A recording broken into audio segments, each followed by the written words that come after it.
I'm Dave Greenwood, and this is Overcoming Distractions. If you are an adult with ADHD, a busy professional, an entrepreneur, a high achiever, or just need some strategies to navigate your adult ADHD, you're in the right place. Who am I? I'm an entrepreneur with ADHD and the author of 2 books, Overcoming Distractions and Overcoming Burnout. I coach and mentor people just like you, and together we navigate the ups and downs of adult ADHD.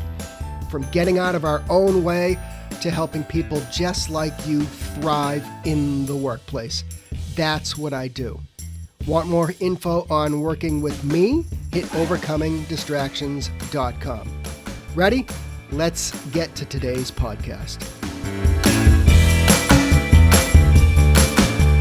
Hey gang, welcome back to Overcoming Distractions. And as that awesome announcer just said, if you are a busy professional with ADHD, maybe you're a high achiever, you're in the C-suite, you're a solopreneur, anywhere in between. If you have that demanding career and you just feel like things could be a little better or maybe a little more smooth or what have you, then you're in the right place. So, hey, as you know, if you have been hanging out here for a little bit, we do get down to business. And we not only, there's no fluff here, right?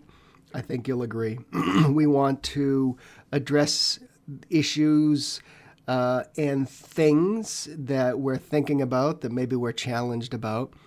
And we want to kind of work through them. So, and today is no different. So you're hanging out with me today. And we're going to talk about how we kind of maximize our energy. But did you know even your ADHD brain has a little bit of a rhythm? I know some of us don't think that's the case, right? And we need to learn to work with it, not against it. We've talked about that before. Many of us try to kind of force things in our lives and in our business and those types of situations. And, this is like, the martial art Aikido, where we kind of need to go with the energy, right? So that's what we're going to talk about today.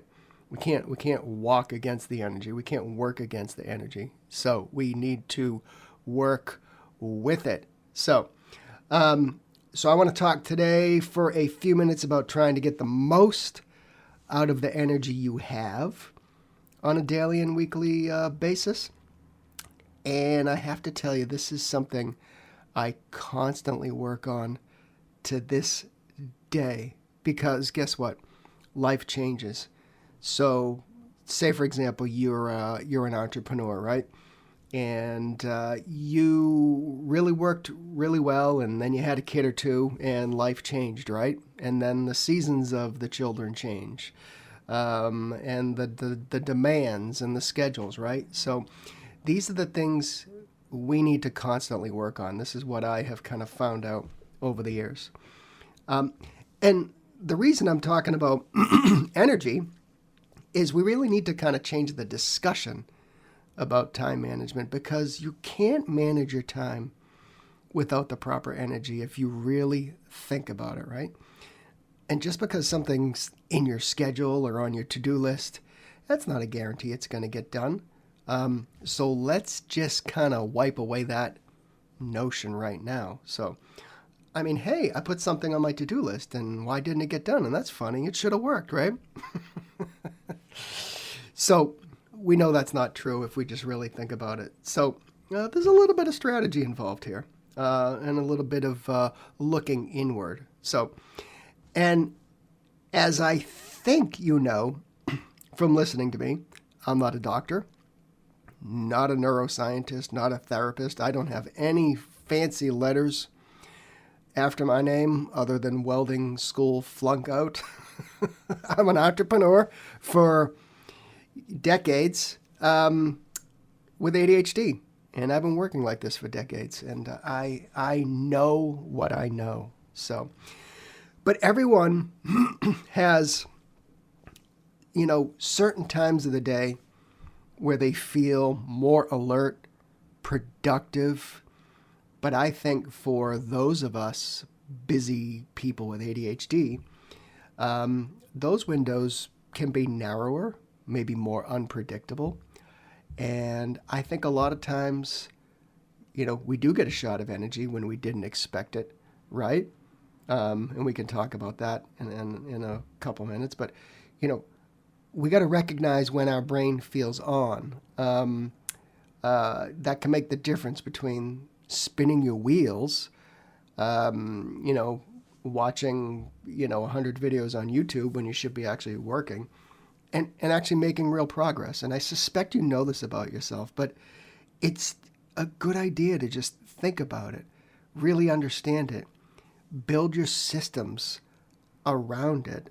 I don't care if this is laundry or you're running a business, right? We all know we never have the energy to do our laundry, right? So, or dishes, these are the common things that come up. So, and I've seen the gurus, I'm putting my quotes up in the air, right? They say, track your focus for a week, really, are you going to do that? I'm not going to do that. So, but I do believe if you sat at your desk or a quiet room and thought about it, patterns would definitely start to emerge. And that's why I say I often just sit down and see how I can move things around. And I've discussed that a lot of times, but I just want to reinforce that. So there's a myth, right, of a 9 to 5 productivity when it comes to, regular folks. But, that's right. We're not having that, are we? When it comes to ADHD, right? So we're not having that 9 to 5 thing where I just, sit down in my office like a movie about an office, right? So I don't think our ADHD brains align with those traditional work schedules, and maybe they do over time. But you may be sharper late at night, early in the morning, after a workout. That's cool. But once you identify those kind of focus zones, we need to protect them. We need to protect them at all cost. And you need to schedule or get in the habit of doing maybe the most important or demanding work during those day parts or those hours. So I know myself, and I'm like a 6 a.m. to 3 p.m. type of person. And I have to protect that as best I can.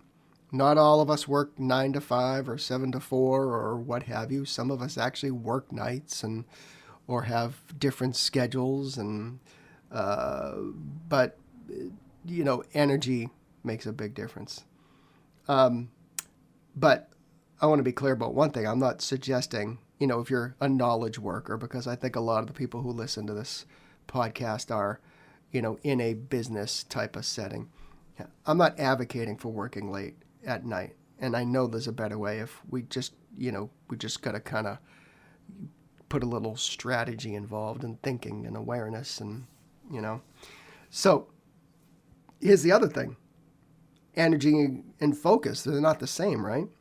You might have high energy, but scattered attention in the morning, or low energy, but laser focus in the afternoon. Understanding the distinction, I think, helps you kind of choose or build a routine around the right type of work for those parts of the day, whether it's creative or admin work or strategic versus kind of routine things like invoicing or, those types of things, or maybe it's writing reports or emails or whatever the thing, That being said, I do believe through the right systems, when we put those in place, we can make the most out of certain scenarios. So, for example, if you have a ton of energy in the morning, but you decide to try and do 12 things at once, I don't know if that sounds familiar to some of you. It might.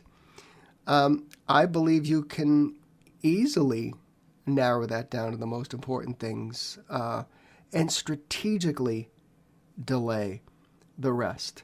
And all these things begin to work together if you haven't figured that out. So, cool. I got my energy. I got to my desk at 8 a.m. I'm feeling good. And then all of a sudden you look at 12 things on your to-do list and you just hit a brick wall, right?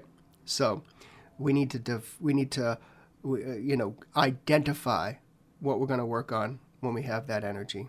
And we need to have a clear plan if we're going to actually sit down at a desk, sit down with a client, etc., etc. So I think the next thing we should understand when it comes to energy is environment and transitions and things of that nature, I think are a big deal for us. Those external factors like noise, light, maybe the time you have your caffeine, for some people can kind of influence when you feel the most clear-headed. You've listened to me maybe a bunch of times and you realize that I don't even speak to anybody in the morning without my caffeine. That's my drill. That's my routine. Okay? Maybe you do it differently. So, but those things matter. And I think if you notice focus fading at maybe predictable times, we can experiment with all that stuff like getting up, taking a quick walk, going out, getting some fresh air, quick breaks, those types of things. Maybe giving ourselves a break, a 5-minute break, just to kind of release the valve, so to speak. I also think clutter and things in your way can destroy your energy and focus. So if your desk looks like a fire hazard, that's going to suck your energy. It's going to suck your focus out because you're just going to be staring at the shit, right? So, and having your water heater go first thing in the morning can throw your day into a turmoil. And yes, this just happened to me. And I really noticed the effect, okay?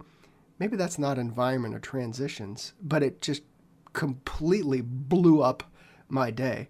Because now you're trying to find a plumber, or you're trying to figure out what you actually need to do with the water heater, or maybe you need to clean up the water that came flying out of the thing.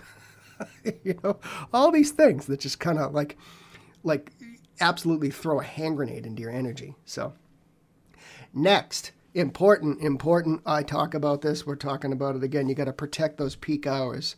And you have to adjust for life happens, right? So once you find those most focused times, you got to treat them like an appointment with yourself, right? You have to do it. If you have a meeting with your boss or a client or somebody, you're going to show up, right? I mean, most of us are going to show up, okay? I don't know about all of us, but most of us are going to show up. We're going to treat that as something important. But for some reason, when we have an appointment with ourselves, it doesn't seem as important, right? Okay? It should be important. That should be your time, okay?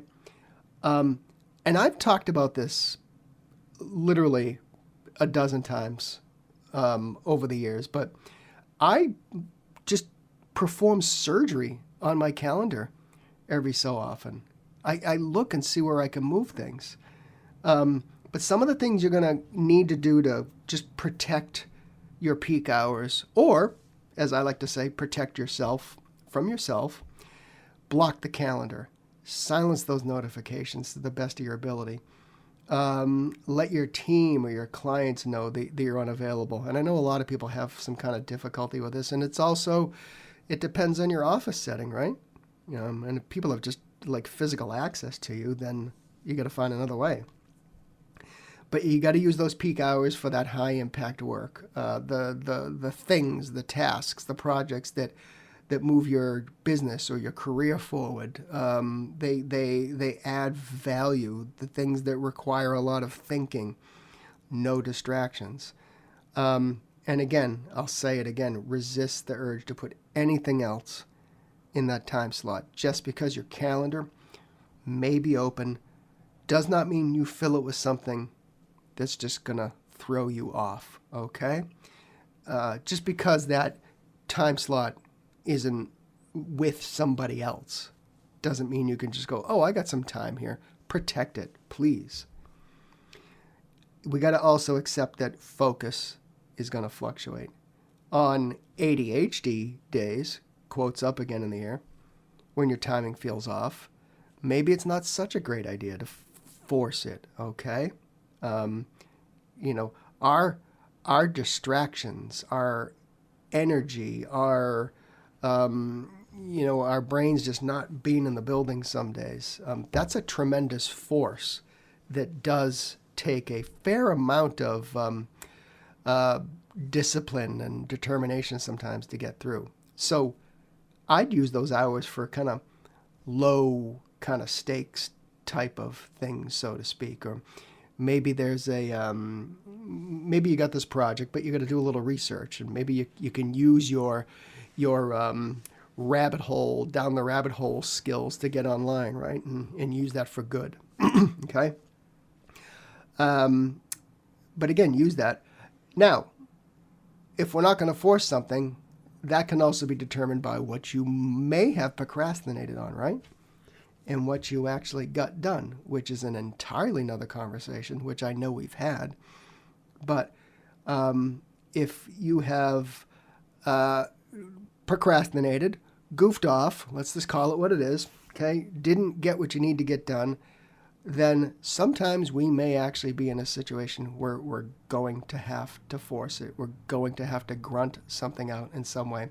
And that is not the way to work and live. I know everybody says, oh, I did it in college. I can't tell you how many, I've grown tired of how many people have told me that. I did it, okay? We all have done it. But you can't live like that long term. You can't just convince yourself that, hey, I'm super really good on deadlines, so that's just the way I'm going to operate. I kind of call bullshit on that. So you got to build the flexibility in your schedule. And I think that also is going to help you prevent a little bit of guilt, right? Stress, and over time, doing this over and over again is going to make you feel burned out. So, and I think consistency comes from not doing it perfectly every time, right? But respecting how your brain actually operates. Follow the energy, give yourself some grace, protect your time, protect your high energy, protect yourself from yourself, okay? We can't have a conversation about managing time without understanding where our energy is. So, all right, gang, that's it. We are in and out today. I wanted to get that, as I said to you, and as I think many of you have figured out, we get in, we dig into a topic. I hope you walk away and take something away. If you are in a position where you need maybe a little more assistance or guidance, or need somebody that gets you, and you're that busy professional with ADHD, and you need to start to kind of work with somebody that can kind of problem solve with you, figure things out, maybe you just need somebody that gets you, I'm right here. It's overcomingdistractions.com. Right on the homepage, click that little button that says book a 15-minute call conversation with Dave. We will chat. We'll see if it's a good fit, and hopefully I can help you tackle some of these things. So, overcomingdistractions.com, and I'll catch you next time.